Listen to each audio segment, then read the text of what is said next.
It's an honor for me to share this platform with people from NNHF and their partners. And that makes me have an inflated chest and a feeling of nervousness as well. But I hope I can, I can, share the Pakistani experience of hemophilia on this platform. Uh, First of all, I would like to give an understanding of what is it like being a hemophilic from Pakistan, actually. And obviously, we all are partners, and we all understand the basics of the treatment and care required for the upkeep of hemophilics.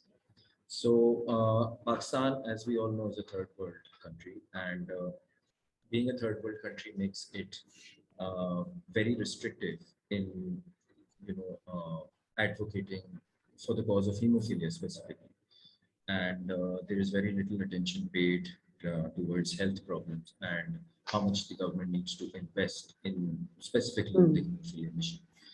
So stacked up are the challenges for hemophilics, especially from my region.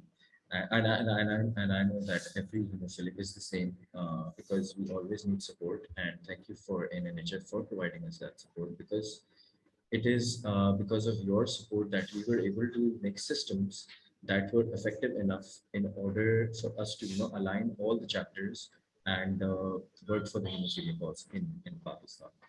So as we all know that last year was riddled with COVID, and we all faced restrictions in being very active with the hemophilia community.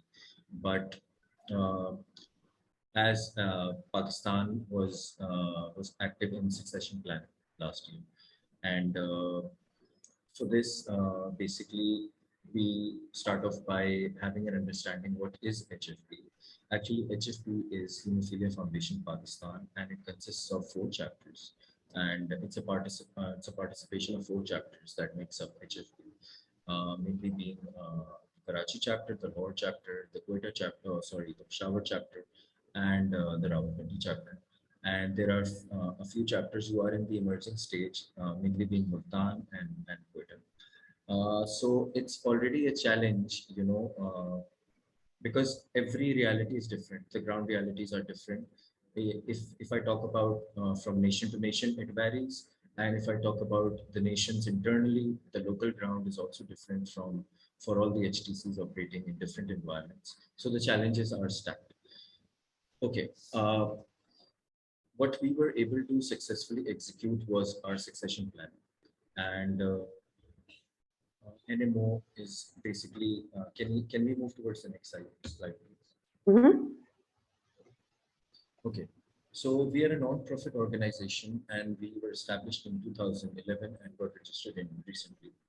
And we are a network of patients with bleeding disorders, and our 4 chapters have approximately 1,000 patients registered, approximately 1,000. And different chapters operate on different levels, and we some of the chapters have also been actively advocating with the government on certain issues, mainly being the disability certificates and obviously the LDP execution for some of the patients from every chapter. So and also HFP also has a liaison network with international donors and obviously the people who can support hemophilics in different areas of their lives. And we have been working with multiple organizations, and NHF included, in order to fulfill different requirements that the patients have throughout the year, every day, 24/7. As long as we can be there for them, however we can be there for them, and that's what we need to ensure. And NHF has helped us a lot in this regard. So basically, it's about empowering your patients in order to understand what we face as hemophilics nationally, because there is a lack of awareness and education. And even people with hemophilia do not understand what they have or what are the consequences that they face. How do they need to take care of themselves? Where do they see themselves as a hemophilia organization 5 years or 10 years down the line? What do they need to do in order to fulfill their aims, goals, and objectives? So Obviously, I was also part of this under the presidency of Mr. Masood. When I joined uh, the the board, it was in 2015, and I had no clue what I was doing. So it was the systems developed by Mr. Masood who helped me understand what is my role as a hemophilic and where do I need to be in order to further the cause of hemophilia. So actually on the platform of NNHF, through NNHF support, we have been executing different retreats, different events, different awareness seminars throughout the year. And this year, the biggest challenge that HFP faced was succession plan. Because even if I talk about myself, I'm not going to be here forever. No hemophilic can work forever. So what you need is a system or a program in place in which the baton can be handed over to somebody who can further the cause of hemophilia, take it up from me, just like I took it up from Mr. Musa. And this is where the biggest challenge lies, because not every chapter is on the same page. Not every hemophilic has the same understanding. And there are some hemophilics who do not want to be involved, except for the treatment. But, treatment is not the only thing. It's about the physical upkeep, the mental upkeep, the education of hemophilics. How will they participate in the world around them? How do they make themselves a valuable asset in the society? Because if proper resources are not there and if proper care is not there, this is what the hemophilics are bound to feel, because they feel that if the government or any organization cannot take care of them, they start blaming themselves. So it's a constant effort, it's a constant effort of empowerment, and it's a constant effort of the distribution of awareness and education towards every hemophilic that you have identified, that how will they be able to take the hemophilia cause forward. Next slide, please. Okay, so according to the constitution that we have at HFP, it was a time for a smooth succession.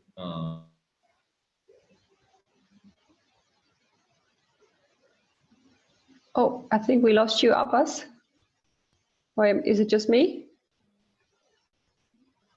Can anyone hear Abbas still? I think we lost him. Yes, looks like it's not here anymore. So he completely fell out of the call. Yeah. So can you write to him on WhatsApp? Yes, let me try to reach him.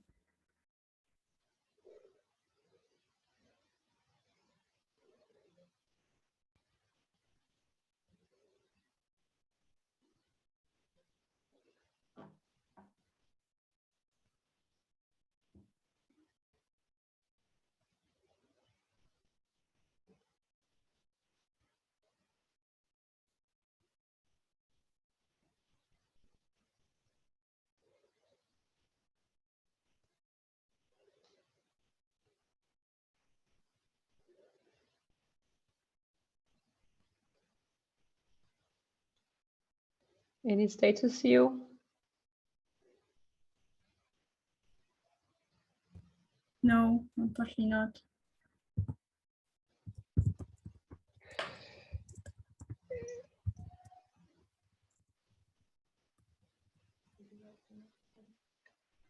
Yeah, exactly. I'm thinking also if we...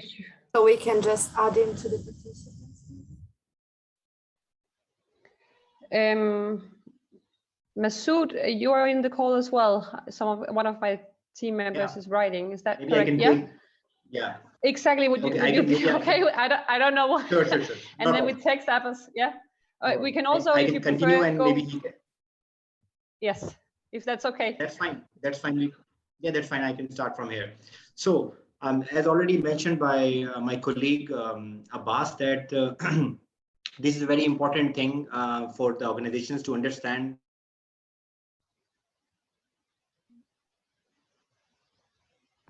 Oh no. I think now we lost Masood as well.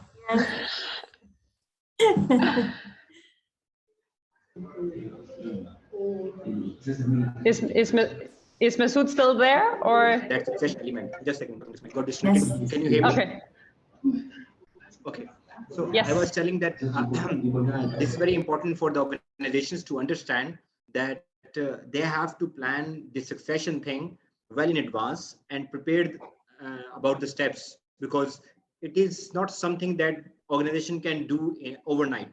So they have to think that, okay, they have to work on the succession planning. They have to start building the capacity of the next generation, so that when they take the charge, they'll be able to manage the leadership role, and those people should be equipped well that how they have to take the cause further. From this slide, you can see that these are the key learning we have seen in our succession planning. And we know that like all organizations require the transition from one board to another board, and that is what we call transparency. And in each country, there is a Masood, I'm sorry. Yeah.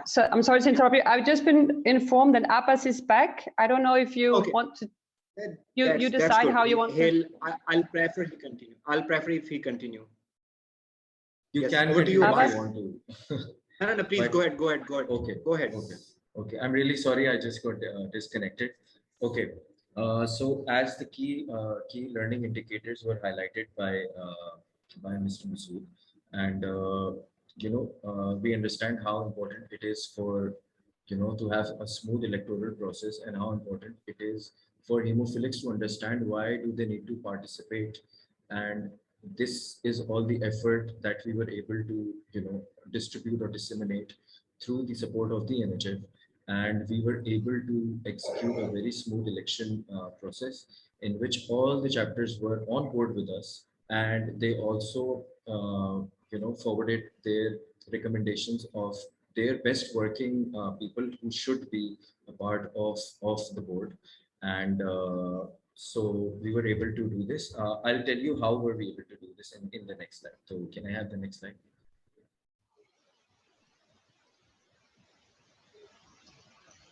Okay. So as we all know that a good election process is a process which is according to the criteria, according to the constitution that we have. And the key is to have a dialogue open between all the chapters, that why does this process hold so much importance, and why is it important to for every chapter to participate and become as one. So we actually made clear processes, timelines, and obviously were able to divide responsibilities. We actually nominated one person from every chapter who was a part of the election committee, and who actually was delivering the information from the HFP to the chapters on the requirement of how do they get the candidates in, what are the documents that they need to fulfill, how do they need to carry on with the election process. And let me tell you that the entire election process was digital, and people were able to sit at home and vote for their representatives. And this is how we were able to conduct the election amidst the worsening conditions of COVID. So we actually had this in mind that we would have trouble of people getting out of their houses and coming to the centers to vote. So we actually made a platform where everybody was able to vote electronically for their elected board members. And after that, the results were announced, and obviously an official memo was also issued, so that all the people know who are the people that they need to contact if they have any problems that or any concerns that they want to reach out to through the HFP. Next slide, please. Okay. So the election process started 3 months before it was actually being conducted. We had this in mind that we need to provide the HTCs time so that they could understand what is actually about to happen. And if they have any questions or any confusions in this regard, we can sit with them and clear them of how do they need to work, and how do they need to ensure their activity in the election. So there were orientation meetings with the export members, And obviously there was a communication between the newly elected board members and the ex-board members, so that everybody is aware and every hemophilic is with us in the time of the transference of powers and the transference of roles. So a lot of capacity building had to be done. A lot of new teams were developed, and there were division of responsibilities as well. And actually, this process is still ongoing.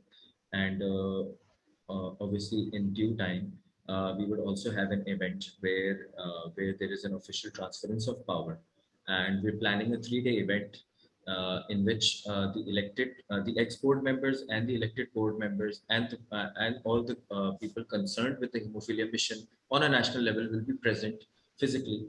And it's going to be a 3-day event where at the first day, the ex-board members will discuss their progress, how were they able to do things, and where are they right now. And then on the second day, there will be contingencies and future plans discussed about where do we need to go further and the transference of powers. And on the third day, the new board members will take up the charge and obviously disseminate a plan of a 4-year plan of where do they see the HFP going in the next 4 years.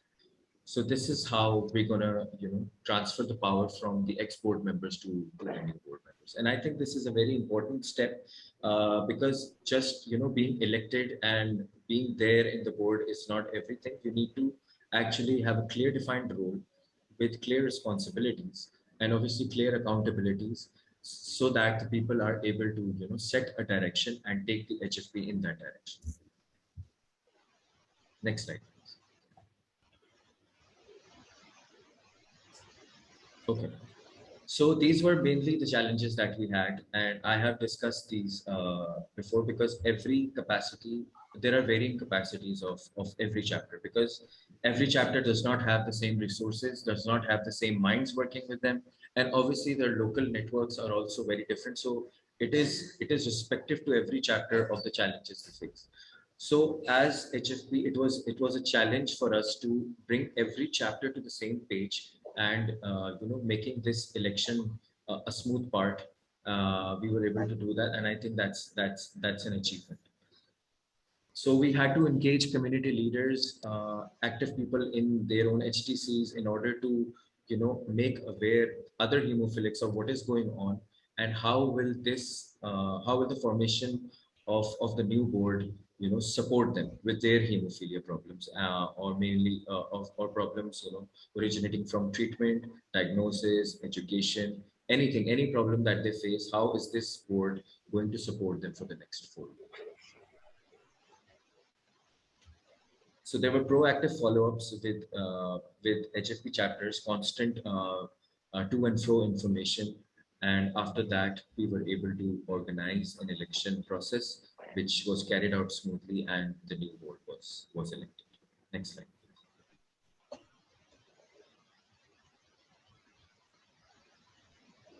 Okay, so this is our future plan, which we are already executing, and it's a constant effort because I think that the hemophilia work will not stop, and it is supposed to be carried forward.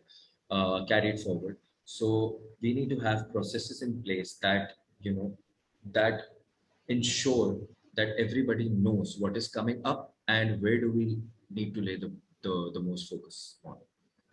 And obviously, we need to develop a culture of trust. If people don't trust us, if hemophilics do not trust us, then it's a very challenging environment for us to operate in. And that trust takes a lot of communication, a lot of capacity building, and it's a process. It's an ongoing process which will continue forever, hopefully. And obviously, we had to explain the outgoing team the importance of transition and engaging the new blood as well. Obviously, nobody likes to leave their position, and everybody has a vision for hemophilia which they would like to fulfill. But it's important for young blood to take the charge, and it's important for the old people to realize that they need to be active in some other capacity to work for the hemophilia cause, because the work never stops, but the shape and the form of it changes. So obviously, I also explained how were we able to formulate a neutral election commission. We had representatives from every chapter who were in communication with each other, who were disseminating information about how is the election going to be conducted. And obviously, they were having meetings with themselves internally on how they will move forward and what are the individual problems that they are facing with every chapter, if with their chapters respectively, and they were obviously resolving those problems as they went. And right now, this is mainly the focus of. I think this is mainly the focus of every partner NHF has, is to develop standard operating procedures in order to avoid problems that we have faced in the past. So whatever problem that we face, what we try to do is document it, and obviously then also document why are we having these problems, what is the way out of it, and in future if this problem occurs, how do we need to deal. So obviously SOPs, we need to develop SOPs in every area, and it's a constant process. And this is our future plan as well, that we have documents in place so that the communication is transparent, there are no confusions, and so that every member of the organization knows what's coming up and what do they need to plan for in the future. So this was all from my side, and this we were able to achieve this amongst the stringent conditions introduced by COVID, and I think this is a very big achievement of the HFP, that they were able to plan out not only a smooth succession plan, but also they were able to do it electronically, where every hemophilic was at at home with ease, and they were electing for the members that they like most basically. So this was all from my side. Thank you so much.